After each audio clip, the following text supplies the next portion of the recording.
Essa é a nossa matriz de cultura, que está fundamentada em um artigo publicado na Harvard Business Review, cuja pesquisa foi assinada por 4 acadêmicos renomados da área.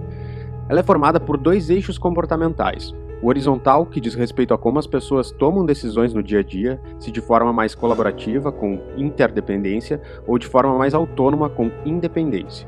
E o vertical, que é relativo a como elas respondem à mudança, se são mais flexíveis e abertas ao risco, ou mais estáveis e seguras.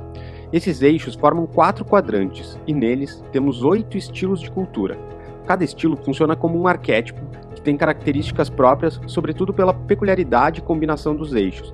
Claro que tem pontos positivos e pontos de atenção também. A nossa análise vai além dos estilos, porque consolida uma série de fatores combinatórios.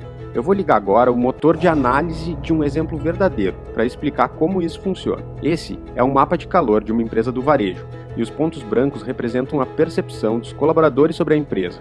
Esses dados representam a primeira esfera de análise sobre a cultura real, e são capturados por uma IA que decodifica 4 camadas intangíveis perceptivas: Think, Feel, Say e Do, através de uma ferramenta com perguntas e lógicas pensadas para quebrar objeções, vieses e ruídos. Agora vou ligar a segunda esfera de análise, sobre a cultura aspiracional.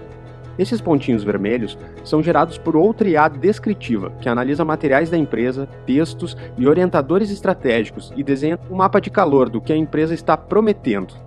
E aqui já podemos ligar o que chamamos de ponto gravitacional, ou seja, o centroide do cluster mais denso de respostas, por onde a maior parte dos dados orbitou. É através desse ponto que interpretamos e diagnosticamos a cultura, olhando o que motiva, inclusive, esse distanciamento entre discurso e prática e o porquê desses outliers distantes. Mas não para por aí.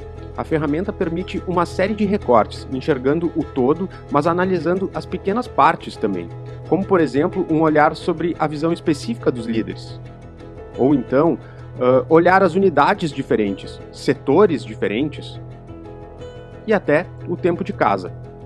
Além disso tudo, a IA de captura mensura alguns indicadores que ajudam a explicar comportamentos específicos. Eu vou ligar aqui, por exemplo, o indicador de ambiente, que mede, de certa forma, o clima. As cores são relativas às notas, de 0 a 10.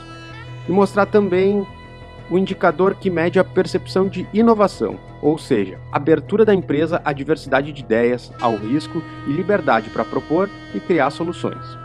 Existem outros indicadores que podem ser ligados ou desligados, como segurança psicológica, que mede o senso de liberdade, percepções de justiça, transparência e confiança na empresa e nas lideranças.